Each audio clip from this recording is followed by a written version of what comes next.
जैसे आप जानते हैं कि 2016 जब ये हालात बिगड़े कश्मीर में, तो 10 सितंबर 2016 में मुझे उन हालात में चार्ज मिला और काफ़ी लॉ एंड ऑर्डर प्रॉब्लम थी उस वक़्त। ख़ासकर साउथ कश्मीर के इलाके में ज़्यादा ही सीरियस हालात थे।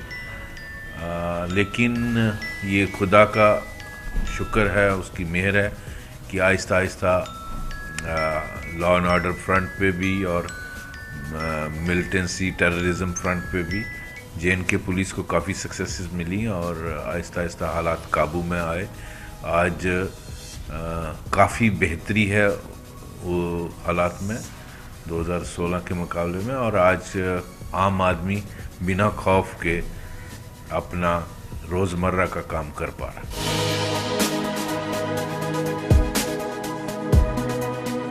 सिर्फ टेररिस्ट को मारना नहीं, क्योंकि आफ्टर ऑल ये हमारे अपने लड़के हैं जो भड़के हुए हैं, जिनको भड़काया गया है, जिनको गलत रास्ता दिया गया है, जिनको वायलेंस का रास्ता दिखाया गया। तो हमारा ये था कि जो हार्डकोर टेररिस्ट हैं उनको न्यूट्रलाइज किया जाए। जो बच्चे अगर वापस आ सकते हैं तो उनको वापस लाया जाए। और मैं आपको आपके माध्यम से सभी को बताना चाहता हूं कि लगभग 85 ऐसे बच्चे थे जो टेररिज्म या मिलिटेंसी ज्वाइन करने वाले थे या कर चुके थे, उनको वापस मौत के मुंह से लाया। तो ये एक बहुत बड़ी कामयाबी मैं समझता हूँ, जो लोगों के साथ से हुई, लोगों की इमदाद से हुई, और उनको हम मिलिटेंसी के चुंगल से वापस ला पाए। इसी तरीके से पेरेंट्स को और उनकी परिवार को भी हमने रिक्वेस्ट की कि अपने बच्चों को अपील करें, और मुझे खुशी है आपको बताते हुए कि लगभग 12-13 बच्चे अपने माँ की या अपने परिवार की अपील पर वापस आए। सो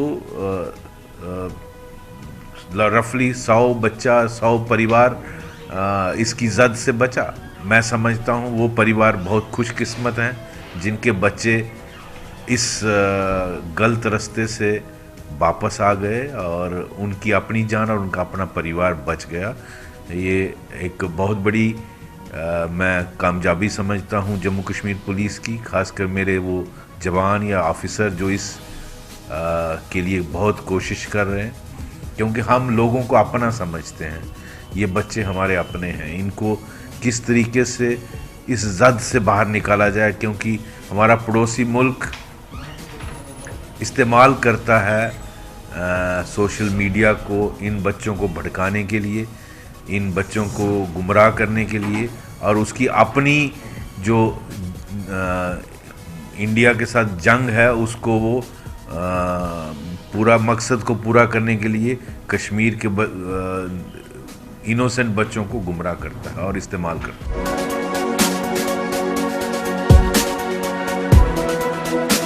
मैं फिर वही कहूँगा कि किसी गलत अनासर ने उसका ब्रेन वॉश किया, वरना एक PhD स्कॉलर को बहुत अच्छी ज़िंदगी आगे थी, और ऐसा रास्ता उसको लेना मेरे ख्याल ज़रूरी नहीं था। और इतनी अच्छी यूनिवर्सिटी में, वो अलीगढ़ मुस्लिम यूनिवर्सिटी में पढ़ता था, तो उसको इस रास्ते पे जाना मैं समझता हूँ उसके लिए और उसके परिवार के लिए अच्छा नहीं है।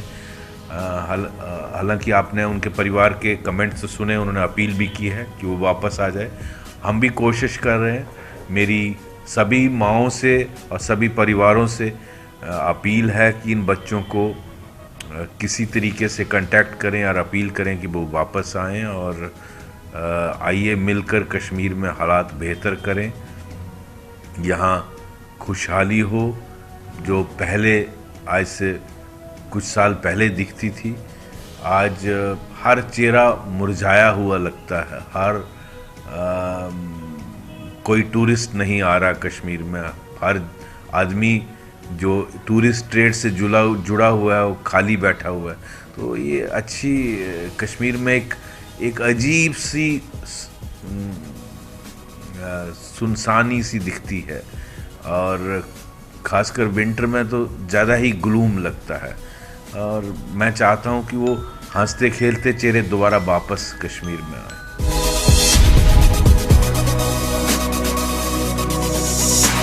आप देखिए, जो एनकाउंटर साइट्स पे पहले प्रॉब्लम होती थी वो बहुत ऑलमोस्ट ख़त्म ही होगी, बहुत कम हो गई। और जनरल आज फ्राइडे के दिन लोग अपनी नमाज बिना किसी उसके परेशानी के खौफ से पढ़ते हैं। कोई पथराव का हादसा नहीं होता है, छोटा मोट घटना होती है, कोई सीरियस इशू नहीं है। और सभी लोग, सभी पॉलिटिकल वर्कर्स अपना काम बिना खौफ के अपने इलाके में घूमते हैं, अपने रोज़मर्रा की ज़िंदगी के काम करते हैं। मैं समझता हूँ बहुत बेहतर है हालात, और मुझे उम्मीद है कि हुर्रियत भी ये बात समझे और जितनी कम कॉल बंद की दे और जितना हड़तालों की कॉल कम दे, उतना कश्मीर के लिए बेहतर है।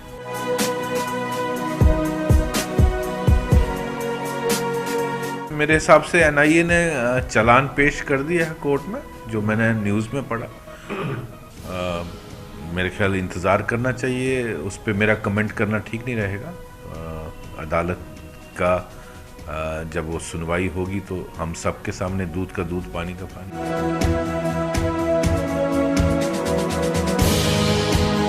जैसे आप जानते हैं, सिविक एक्शन प्रोग्राम में बहुत सारी गेम्स और स्पोर्ट्स करवाते हैं, जिसमें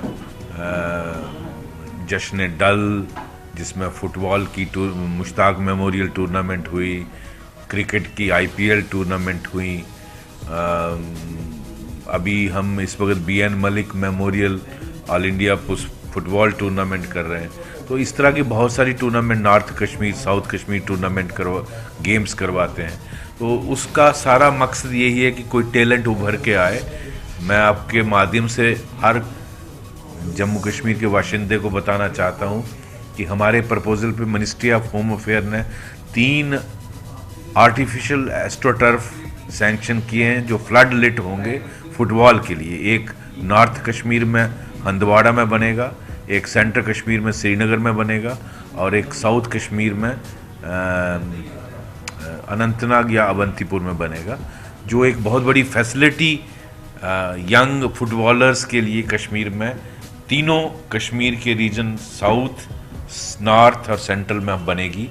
इसी के साथ साथ जो बच्चे अच्छा कर रहे हैं, हम उनको आइडेंटिफाई करने की कोशिश कर रहे हैं। स्पोर्ट्स काउंसिल के साथ टाई अप किया है कि हमारा पुलिस लाइन का ग्राउंड आप बच्चों के लिए इस्तेमाल करें, उनको ट्रेनिंग के लिए, प्रैक्टिस के लिए। और कुछ एसपीओस की पोस्टें मैंने इस पर्पस के लिए स्पोर्ट्स काउंसिल को दी हैं, जो कोचिंग में बच्चों की मदद करेंगे, ताकि अच्छा टैलेंट उभर के आए और वो नेशनल और इंटरनेशनल लेवल पे अपना नाम और हमारी रियासत का नाम करें।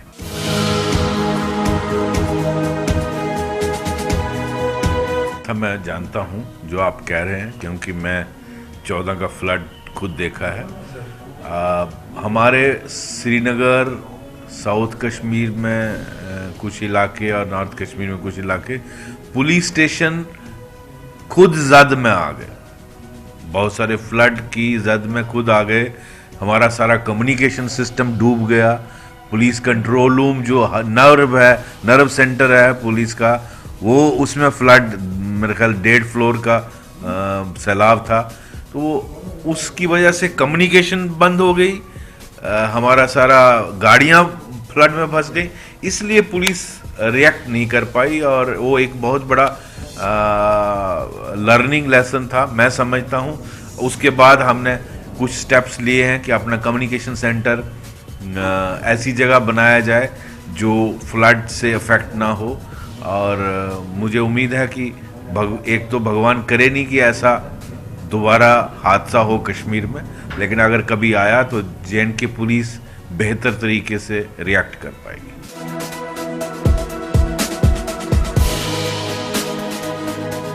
जो भी अच्छा काम हो रहा है ये तो इसका क्रेडिट मेरे जवानों को और अफसरों को जाता है। डीजीपी तो खुद कुछ नहीं करता, मैं तो डिपार्टमेंट का एक हेड हूँ, लेकिन असल में काम करने वाले मेरे जवान और ऑफिसर हैं जो ग्राउंड में काम कर रहे हैं, और कि क्रेडिट उन्हीं को जाता है या जिन्होंने शहादत दी उनको जाता है। जो भी हमारा पुलिस का एहलकार अच्छा काम करता है उसको प्रमोशन आउट ऑफ टर्न दी जाती है, गैलेंट्री मेडल्स दिए जाते हैं, उनको मेरिटोरियस मेडल दिए जाते हैं, उनको कैश रिवार्ड्स दिए जाते हैं, उनको क्लास 1 सर्टिफिकेट दिए जाते हैं। तो हम आइडेंटिफाई करते हैं कौन बच्चे अच्छा काम कर रहे हैं, कौन हमारे पुलिस के एहलकार अच्छा काम कर रहे हैं, और उनको इमीडिएटली ऑन स्पॉट ये चीज़ें दी जाती हैं। लेकिन इसमें हमारा एक प्रोसीजर है ताकि कोई एक आदमी इसमें फ़ैसला ना करे। कमेटीज़ बनी है, district level committee, range level committee, zonal level committee, और फिर पुलिस हेडक्वार्टर में पुलिस एस्टैब्लिशमेंट बोर्ड है जिसमें बहुत सारे मेंबर होते हैं, ताकि कोई एक आदमी ये नहीं कर रहा, एक मल्टी मेंबर बॉडी हर लेवल पे इसको स्क्रीन करती है ताकि कोई फेवरेटिज्म ना हो।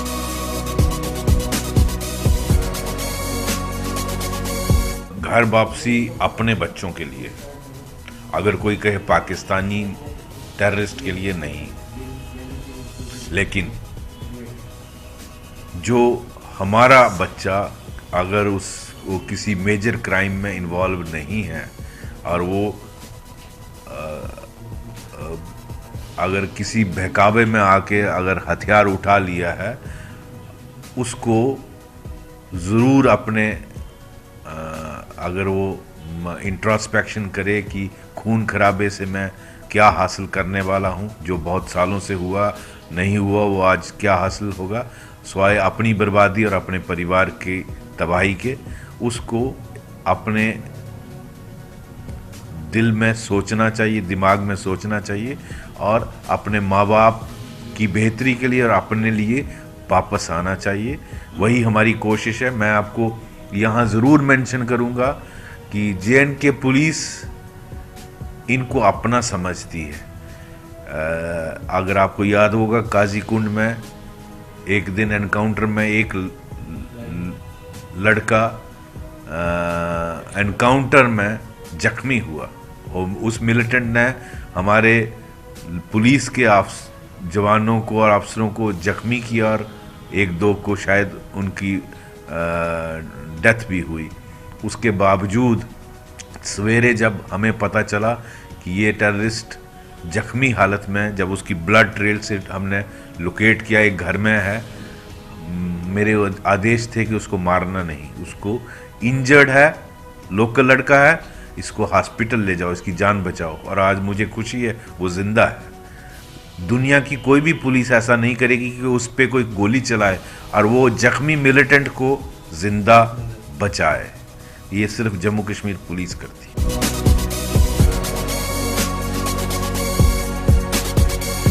He is most welcome. जो कश्मीर का, हमारा यहाँ जम्मू कश्मीर का अगर बच्चा पार गया हुआ है और वो रियलाइज़ करता है कि ये गलत रास्ता है, हमें इस्तेमाल किया जा रहा है अपने जियो पॉलिटिकल मकसद के लिए, हमारा बेसिकली हनन किया जा रहा है, तो वो हमें कांटेक्ट कर सकता है, मुझे या मेरे किसी ऑफिसर को, और उसका इंतज़ाम किया जा सकता है उसको यहाँ कैसे लाया जाए।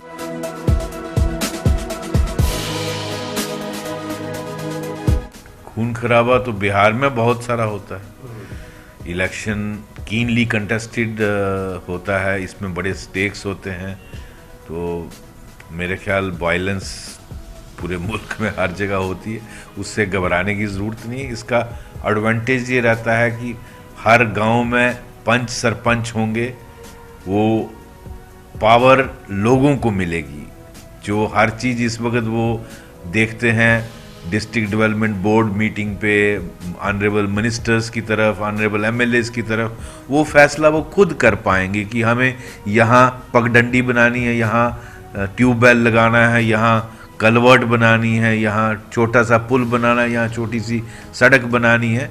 ये पैसे, ये पावर उनको खुद मिलेगी।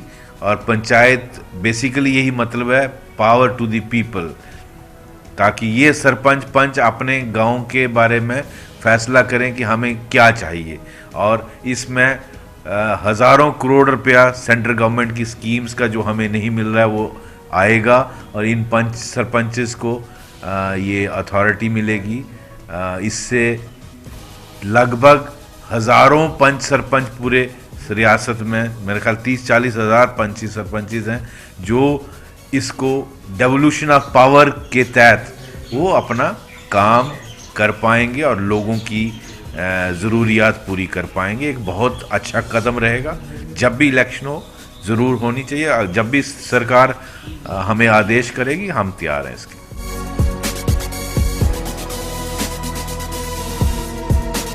होम डिपार्टमेंट के अंडर काम करता हूं, जो honourable chief minister Mehbooba Mufti जी हेड करती हैं, और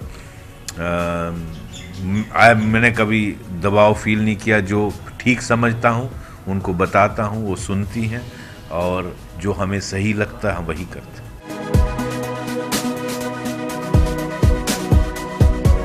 बेसिकली पुलिस वाला आर्मी की तरह आइसोलेटेड नहीं है, वो इसी समाज का हिस्सा है, लोकल है, वहीं रहता है। उसके मोहल्ले या उसके गांव में कुछ जहाँ का रहने वाला वहाँ का मिलिटेंट भी होता है, तो उसकी वजह से उन पे प्रेशर आता है।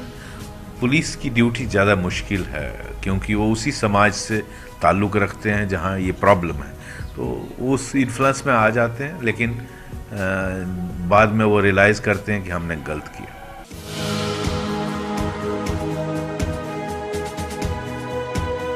मेरे पास कोई फाइल नहीं, हमने सभी प्रमोशंस क्लियर कर दी, प्रमोट हुए। जो सीएम साहब ने 25 से 50% कोटा बढ़ाया। हाँ, कुछ गस्टेड लेवल पे प्रमोशनें रुकी हुई हैं, सब डीएसपी से लेकर एसएसपी तक, बिकॉज वो उनका लिटिगेशन कोर्ट में चल रहा है। और मैं कोशिश कर रहा हूँ, बहुत सारी मीटिंग्स में मैंने और आईजी-सीआईडी ने की हैं, जिसमें इनका आउट ऑफ कोर्ट फैसला करने की, क्योंकि कोर्ट में पिछले 10-15 सालों से लड़ रहे हैं, अगले 15-20 साल भी लड़ते रहेंगे, फैसला मुझे मुश्किल लगता है। तो बेहतर है कि इसको आउट ऑफ कोर्ट सेटल किया जाए, ताकि रुकी हुई प्रमोशंस में आईपीएस की 50 पोस्टें हैं, उसमें इंडक्शन नहीं हो रही, क्योंकि मैं सर्टिफिकेट नहीं दे सकता हूं कि देयर इज़ नो लिटिगेशन। और बहुत सारे डीएसपीज और जेकेपीएस जो काडर ऑनरेबल चीफ मिनिस्टर साहिबा ने बनाया, कैबिनेट ने बनाया, मंजूरी दी, उसका भी फ़ायदा नहीं ले पा रहे। मैं कोशिश कर रहा हूँ इनकी फ़ैसला हो जाए, ताकि इसका दोनों आईपीएस में इंडक्शन भी हो और इसमें प्रमोशनें भी जेकेपीएस में हो। लेकिन एक प्रपोजल स्टेट गवर्नमेंट के पास पड़ा हुआ है, उसमें फाइनेंशियल इम्प्लीकेशन है, इसलिए ऑनरेबल चीफ मिनिस्टर ने उसको अप्रूव कर दिया, लेकिन फाइनेंस डिपार्टमेंट में पड़ा है, जो हेड कांस्टेबल से लेकर इंस्पेक्टर तक एनजीओज की प्रमोशंस का क्रिएशंस करनी है। वो प्रपोजल अभी स्टेट गवर्नमेंट के पास पड़ा हुआ।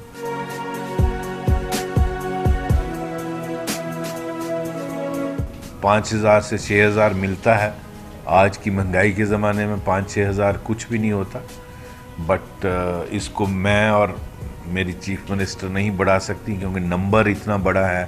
ये 35,000 एसपीओ है। 35,000 एसपीओस को मैं चाहूँ भी तो उनको अब्जॉर्ब नहीं कर सकता हूँ, और तनख्वाह इनकी दिल्ली से गवर्नमेंट ऑफ इंडिया अप्रूव करती है। पिछले हमने 3,000 से 6,000 करवाया था, लेकिन उसमें भी बहुत कोशिश करनी पड़ी, क्योंकि कुछ स्टेटों में शायद 6,000 भी नहीं है। तो गवर्नमेंट ऑफ इंडिया कहती है कि सारा पैटर्न एक होना चाहिए। तो इसमें दिक्कतें हैं, बट इसका हल मुझे अभी कोई नहीं मिला।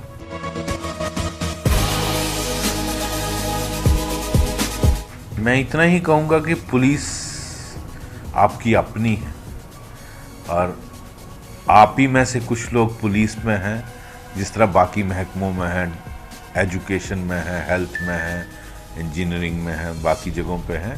तो ये आपकी अपनी पुलिस है, और मैंने हिदायत दी है कि हर पुलिस स्टेशन पे police community partnership group meetings होनी चाहिए मौजूद लोगों के साथ, उनकी दिक्कतें सुननी चाहिए, उनके मसले हल करने की कोशिश करनी चाहिए, ताकि आप एक कैटलिस्ट, एक फैसिलिटेटर हो और लोगों के अगर मसाइल हल हों, बिजली का ट्रांसफार्मर जल गया है, कहीं स्कूल में टीचर नहीं आया, कहीं डॉक्टर नहीं है, ये चीज़ें अगर पुलिस रिज़ॉल्व करती है तो बहुत सारे लॉ एंड ऑर्डर प्रॉब्लम वैसे ही रिज़ॉल्व हो जाती हैं और लोग बिना खौफ के ये बताएं लोग पुलिस स्टेशंस में और उनके सीनियर अफसरों को। दूसरा, मेरी हिदायत है कि कोई भी लॉ अबाइडिंग सिटीज़न थाने में आता है उसको इज़्ज़त से, प्यार से पानी का गिलास पिला के उसकी बात सुनी जाए और उसको जनाब या सर करके बोला जाए और लेकिन अगर कानून का एहतराम नहीं करता हो, कितना बड़ा आदमी भी हो, उसको फर्मली डील कर।